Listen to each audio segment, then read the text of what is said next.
時間の金融と申します。すみませんけど、発表は韓国語で話します。제가 발표할 주제는 영남 지역 한국 사만시대 환호의 성격 검토에 대해서 하겠습니다. 今日は嶺南地域山間時代官房の性格検討という題でお話しさせていただきます。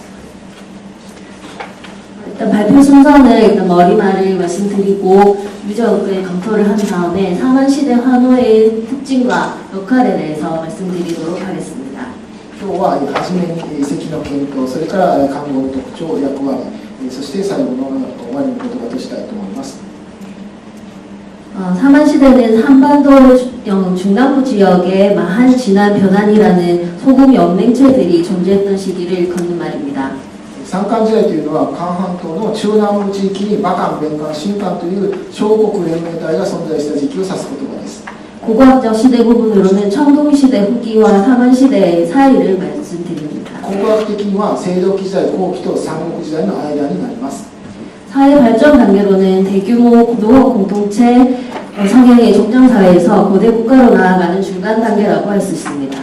社会発展段階としては大規模な農業共同体を生み出したような族長社会という青銅器時代の社会から、古代国家三国時代の古代国家に至るその中間段階になります。 사만시대는 점토 대토기와 목감묘, 얕은 수열의 주거지 등 청동기 시대와는 다른 물질 문화의 변화가 있습니다.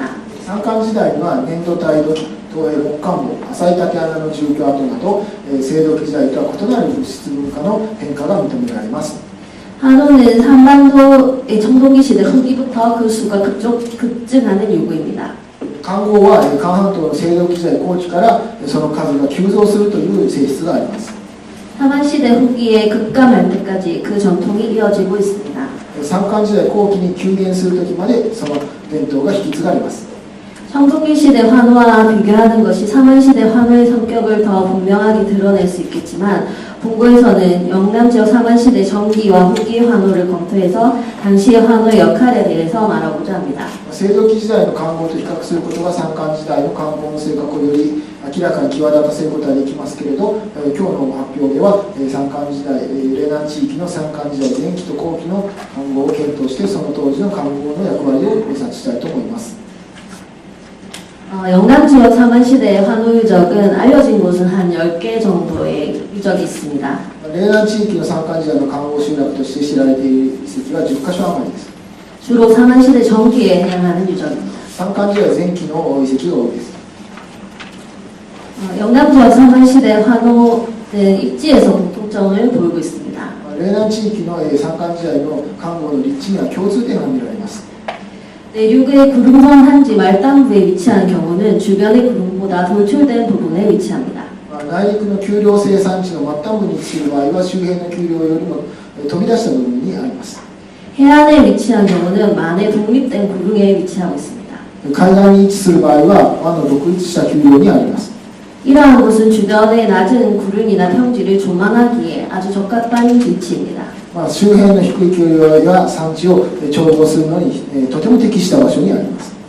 이러한 입지를 지닌 전기의 환호와 후기의 환호의 형태적 특징에서 그 차이점을 찾을 수 있습니다. このような立地を持った山間時代前期の漢語と後期の漢語は形態的な特徴にその違いを見つけることができます。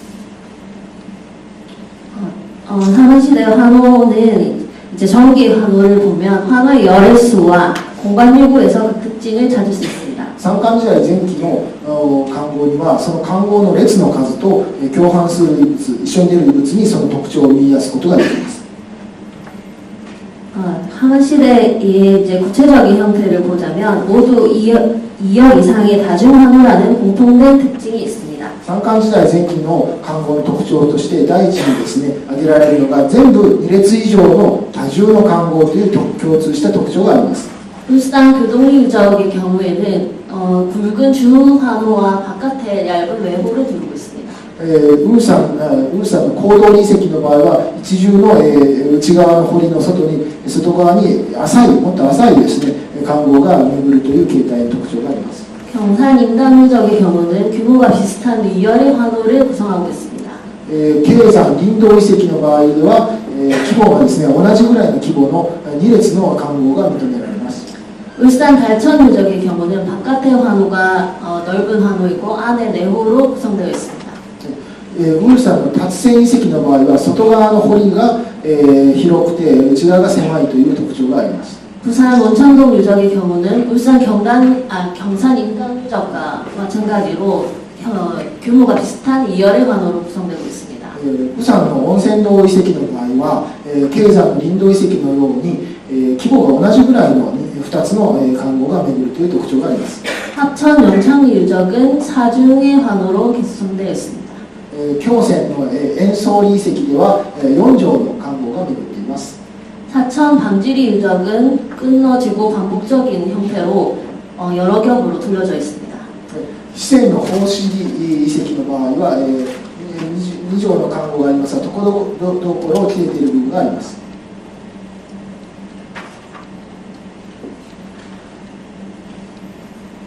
내부 공간에 대해서 보겠습니다.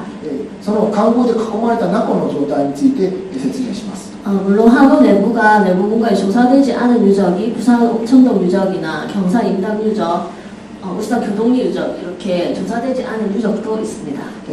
釜山の温泉洞遺跡、慶山の林道遺跡、ウルサンの行動遺跡の場合は中が調査が実施されていないという遺跡もあります。 조사된 유적을 보면 한우 내에는 한반시대 전기의 일반적인 주거지가 확인되지 않고 있음을 알 수 있습니다. それで環合の内側がですね、調査された遺跡の中を調べてみますと、環合の中に山間時代前期の一般的な集落が確認された例というのはありません。 청주 상원리 유적에서는 한우 안에 소수의 주열군만이 있습니다. 西州の上円遺跡では、環合の内側には、少数のですね、柱の穴だけが見つかっています。 울산 달천 유적에서는 한우 안에 방사선으로 소형의 주거지가 아닌 소형의 수혈들만이 존재하고 있습니다. ウルサンの達線遺跡の場合は環合の内側から、住居跡ではない、縦穴が放射状に並んで、設けられていました。 합천 영창리 유적에서는 한우 안에 주거지로 보이는 유구에서 세형동검이 세로로 바닥에 꽂힌 채 출토되었습니다.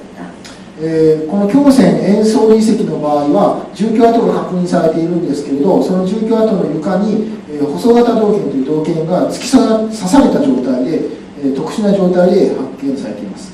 사천 방지리 유적에서는 한우 안에 수혈들이 군을 이루면서 확인되었는데 그 수혈들은 짧은 시간에 반복적으로 생성된 것으로 보입니다. 四川の宝石遺跡の場合は環合の内側から小さい穴がですね、縦穴が見つかってますけど、それは短い期間の間に何度も作り直されたもののようです。 울산 교동리 유적에서는 사만시대 수혈이 확인되기는 했지만 그 배치가 한우와 관계없는 일렬로 확인되었기 때문에 한우 안에는 아마 아무것도 없지 않았을까라고 생각됩니다. 一番右下のですね、ウルサン行動遺跡の場合はですね、環合とは関係なくですね、縦穴が一直線に、掘られていますけれど、もともとその配置から言えば環合とは関係がないだろうと思われるので、もともと環合の内側には何もなかったのではないかとも考えられます。 사만시대 후기의 유적은 두 군데 유적이 있습니다. 山間時代後期の遺跡として環合集落遺跡としては環合遺跡としては2カ所があります。 김해 봉황대 유적은 그 발굴조사 범위가 매우 적어서 전모가 밝혀지지 않았습니다. 近海鳳凰台遺跡というのがありますが、まだ調査がですね、全面的に行われたわけではないので、全貌が確認できていません。 조사된 유적은 양산 평산리 유적입니다. 調査された遺跡としては鷹山平山里遺跡というのがあります。 이 유적에서는 한우 내부에 특별한 특징을 가지지 않는 일반적인 주거지들이 확인되었습니다. この遺跡ではですね、環合の内側には特別な特徴を持たない集落が確認されています。 한우의 열에 따라서 목책이 공반되고 있습니다. 環合の列に沿って、木柵が、ありました。 아마 방어 기능을 강화하기 위한 것으로 보이는데 이것과 관련하여 사회적 긴장에 의한 취락 보호의 역할이라는 견해가 있습니다. 防御機能の強化と関連して社会的な緊張による集落保護の役割というのがあったという見解が提示されています。 상한시대 후기에 유적의 수가 감소하는 현상에 대해서 중국 토성의 영향이라는 견해도 있습니다. 遺跡数が減少していくということことについては中国の土壌の影響を考える見解があります。 또한 삼국시대를 나아가는 단계로서 각지의 국기 통합을 과정을 거치면서 생긴 현상이라는 견해도 있습니다. 三国時代という国家が形成されるような段階に入っていく段階として各地の国が統合の過程を経ながら生じた現象であるという見解もあります。 하만시대 후기의 환호는 방어의 역할이 두드러짐을 알 수 있습니다. 三漢時代後期の漢語の特徴として防御的役割というのがより際立っています。 반면 전기의 환호는 방어적 역할이 아니라 다른 역할이 있었던 것은 아닐까 의심됩니다. その反面三漢時代前期の漢語は防御的役割ではなくて他の役割があったのではないかという疑問も出てきます。 한편 환호 내에서 소형의 토기와 두유형 토기가 출토되고 화수구 토기 등 의도적인 폐기가 의심되는 유물이 출토되고 있어서 환호 유구 자체의 의뢰행위의 흔적으로 보이기도 합니다. 一方ですね、漢語の中では小型の土器や高槻といった普段住居跡で出ないような土器が出るのと、取っ手がついた土器などがわざと壊されたような状態で見つかっているというのもあって、漢語自体、以降自体の儀礼行為の痕跡として捉えることができます。 이번 발표에서는 유적의 전체적인 양상에 주목해서 사만시대 전기환호의 역할에 대해서 조금 더 생각해보고자 합니다. それで今日の発表では遺跡の全体的な様相に注目しまして三漢時代前期の漢語の役割についてもう少し考えてみようと思います。 환호는 주거지나 분묘에 비해서 대규모의 노동력을 필요로 하는 유구입니다. 漢語というのはそもそも大規模な労働力が必要とされる意向です。 구름 사면의 일부 또는 전체를 둘러가면서 부착하기 때문입니다. 丘陵の斜面の一部ですとかあるいは全体を巡らせて掘るからです。 환호는 존재 자체만으로도 환호의 내부와 외부의 경계를 생기게 합니다. 漢語というのはその存在自体で内側と外側を区分する役割があります。 또한 취락 내의 일부 공간을 닫아서 환호의 범위를 조성한 청동기 시대의 환호 유적과는 달리 사만시대 전기 환호 유적은 환호를 축조하기 위한 구름을 선택하여서 조성하였으며 다중의 환호로 내부의 공간을 폐쇄하였습니다. また集落内の一部の空間を閉じて漢語の範囲を造成した青銅器時代の漢語遺跡とは異なりまして三漢時代前期の漢語遺跡になりますと漢語を築造するための丘陵をわざわざ選択して造成して多重の漢語で内部の閉鎖性を強調するようになるということです。 환호의 내부 공간을 보면 유구의 수가 매우 적게 확인되는 것을 알 수 있습니다.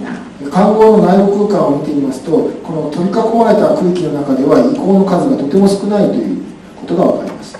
환호 유적에서 확인되는 수열이 다른 상한시대의 취락의 주거지와 구조나 규모에서 차이가 나지 않아서 주거 간의 서열을 선정하기도 어렵습니다. 漢語の遺跡の中で発見される縦穴が他の漢語集落じゃない集落の住居地の構造や規模の面で比較しても特段の差異はなくて住居間に序列をつけるというのは難しいです。 소수의 주거지가 환호 내의 공간을 영위한 경우 두 가지 가능성이 생깁니다. 少数の住居跡が漢語内に営まれたことについては2つの可能性が考えられます。 하나는 환호 내의 공간을 영위한 주체가 주변의 주거 집단보다 우위이거나 대표성을 가질 가능성이 있습니다. その可能性の一つとしては漢語内の空間を営んだ集団が主体者が周辺の住居集団よりも優位であったり代表性を持つという可能性です。 이러한 경우 유구의 상태와 출토 인물에서 우열 관계가 입증되어야 하지만 실제로는 그렇지 않습니다. その場合は遺構の状態と出土遺物から優劣関係というのは立証されなければなりませんが実際のところそういう特段の差異があるというわけではありません。 하나는 주변과 분리되어 별개의 행위를 위한 공간일 가능성이 있습니다. もう一つは周辺と分離されて別個の行為のために使われた空間であったという可能性があります。 환호가 조성되었을 당시에 내부 공간이 광장처럼 아무 시설도 없을 가능성이 있습니다. 漢語が造成された当時の内部空間が広場のように何の施設もなかったという可能性があります。 청동기 시대에 대규모 취락에서 종종 보이는 취락 가운데의 평탄면에 아무 시설도 확인되지 않아서 광장으로 추정되기도 합니다. 青銅器時代の大規模集落で数々見られるですね集落の中で平坦面に何の施設も確認されない広場と推定されるものがあります。 환호 내부 공간도 사람들이 모이는 이러한 광장의 역할을 했던 것은 아닐까 생각되기도 합니다. 看護内部の空間も人々が集まる広場の役割を果たしたのではないかと考えられます。 그러나 광장은 출입이 수시로 가능하고 많은 사람들이 동시에 출입할 수 있는 구조여야 할 것입니다. 広場というのは出入りが随時可能で多くの人々が同時に出入りすることができる構造でなければなりません。 환호는 도랑이라는 태생적 구조를 볼 때 광장과 같은 기능을 하기는 어렵고 다중환호로 환호의 내부 공간의 폐쇄성이 강조되고 있습니다. 環合は溝という元々の構造から考えますと広場のような機能を果たすのは難しくて多重環合によって環合の内部空間が閉鎖性がより強調されているという状態になっています。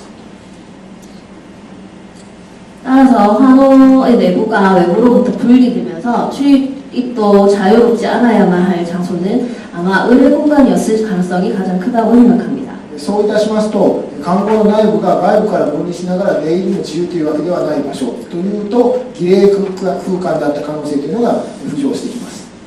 이와 관련된 요소를 보면 우선 입지에서 주변보다 약간 돌출된 구릉이나 구릉 정상부 평탄부연을 감싸거나 완만한 구릉 사면을 둘러싸는 형태를 가집니다. まずその立地から見てみますと周辺よりも突出した丘陵頂上部平坦部を覆ったり緩慢な丘陵斜面を巡る形態があります。 이 위치상에서 조망권이 확보되는데 환호의 내부 중심에서 주변으로의 시야가 트여 있고 외부에서도 환호 내부가 잘 보이는 구조입니다. これはですね長圏が確保されたということで環合の内部の中心からですね周辺に視野が開けていると同時に外部からも環合の内側がよく見えるという特徴になります。 이는 환호가 방어적 역할을 했다는 점과 배치되는 개념으로 생각됩니다. このような立地は環合が防御的な役割を果たしたという見解とは対立する概念になります。 환호의 위치 선정은 자연스럽게 주변으로의 연결 길목에 위치하기 때문에 현재의 개념으로도 교통상의 유지에 해당합니다. そのような場所は周辺と連結する道の要所に立地しますので現在の概念でも交通上の要地となっているところです。 이러한 것은 주변과의 관계에서 중심에 있었을 가능성도 있어서 신앙 내에서 중요한 역할 중에 하나를 수행했을 가능성이 있습니다. 周辺との関係から中心にあった可能性もありまして集落内で重要な役割の中の一つが行われた可能性が指摘できると思います。 그다음에 환호 내부 유구의 특징을 살펴보겠습니다. 次に環合内部の移行の特徴についてお話しします。 합천 영창리 유적에서는 28호 수열에서 태영 동검이 바닥에 꽂힌 채 출토되었습니다. この京泉円勝里遺跡28号建穴では細型銅剣という銅剣が床面に刺さったまま出土しています。 아마 어떤 의식적 행위가 있었을 것으로 주목됩니다. 何らかの儀礼的行為があったものとして注目されます。 성주 상원리 유적과 유사한 형태로 수원 율정동 유적이 있는데 이 유적에서도 환호 이해 유구는 확인되지 않았습니다. 清水上円遺跡で類似した形態を持つ環合というのはちょっと北の方ですけれども元気道の水源というところの立伝遺跡で確認されていてそこでは環合以外の遺構が確認されていません。 안성 관제리 유적에서는 환호의 중심에 윗면이 평평한 거대한 자연석이 확인되었습니다.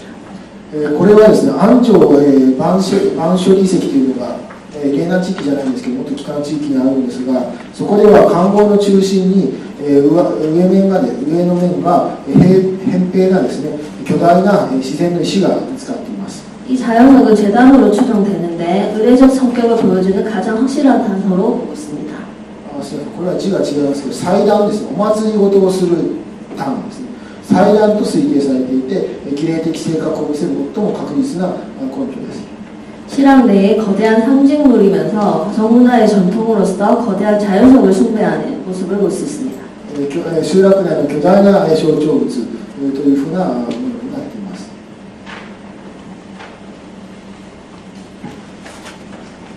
의례 행위는 일상생활에서 의식주를 영위하는 것인 만큼 일상적으로 일어나는 행위입니다. 儀礼行為というのは日常生活で衣食住を営むのと同様に日常的に生じるものです。 환호와 같은 하나의 상징물 안에서만 치러졌던 의례 행위는 환호를 축조한 집단 전체를 위한 것이라고 생각됩니다. 環合のような一つの象徴物の中でのみ処理された、行われた儀礼行為というのは環合を築造した集団全体のためのものであると考えられます。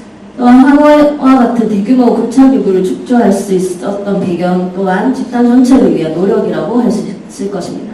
観光のような大規模掘削港を築造することができた背景はまた、集団全体のための努力というふうにも言えます。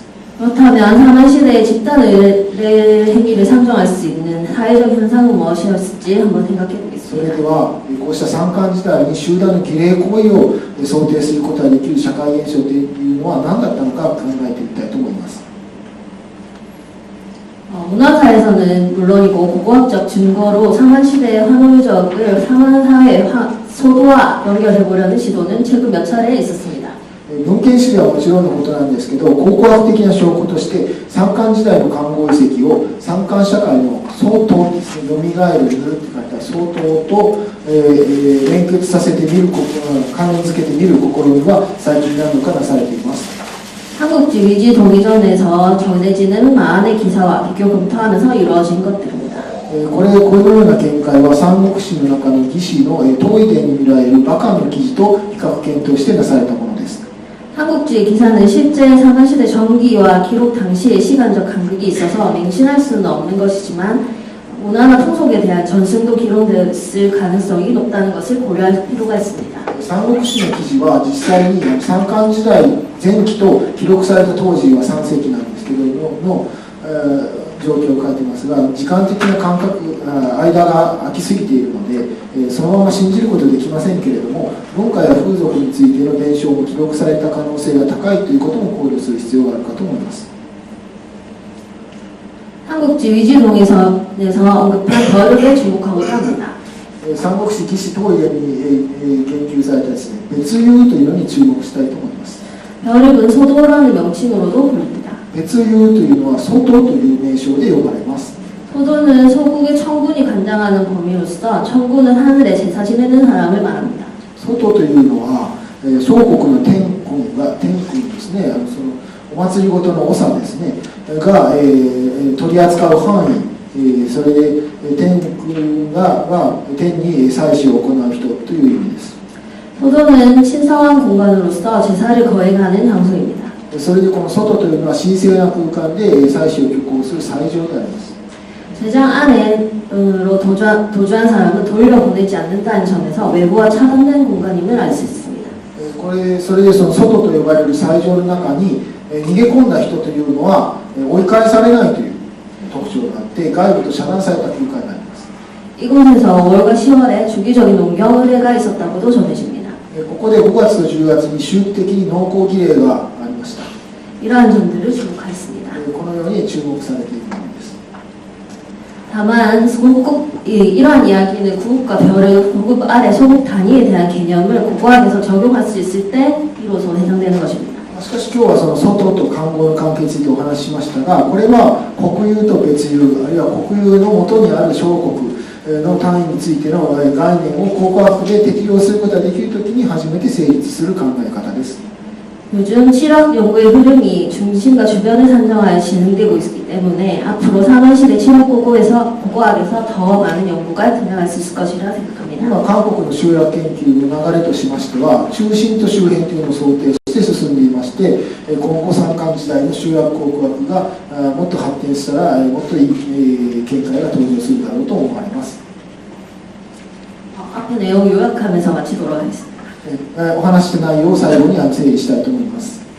영남지역 상한시대 환호에 대한 대략적인 내용을 살펴보았습니다. 嶺南地域の三冠時代の関門についての大まかな内容についてお話ししました。 상한시대 환호가 위치하는 구룡들은 주변의 지형에 비해 약간 돌출되는 등 독립적인 위치에 있습니다. 三冠時代の関門が位置する丘陵は周辺の地形に比べて若干突出するなど独立的な位置に位置しています。 이는 환호를 축조하기 위한 입지의 선택이 있었던 것 같습니다. 関門を築造するときに立地の選択があったと言えます。 상한시대 전기의 환호에서는 내부 공간의 크기에 비해서 수열 등의 유구수가 적고 수열 내에서 의뢰인의 흔적이 확인되기도 하였습니다. 三冠時代前期の環合では内部空間の大きさに比べますと縦穴などに工数が少なくて縦穴の中で儀礼行為が行われた痕跡が確認されたものもあります。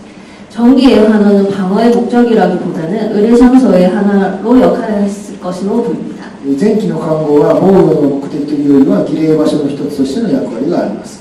사관시대의 의뢰 장소를 문헌 자료에서 소소하고 특정하고 있어서 이와의 관련성을 살펴보았습니다. それから三漢時代の儀礼場所を文献資料の方では相当というふうに特定されているんですけれど、これとの関連性についても述べてみました。 앞으로는 논지를 발전시켜서 체계적인 논고를 다시 선보이게 될 수 있기를 바랍니다. 今後はこうしたですね、内容を整理しまして、体系的な論考を再度皆さんのもとで提示できるように努力したいと思います。 경청해 주셔서 감사합니다. ご清聴ありがとうございました。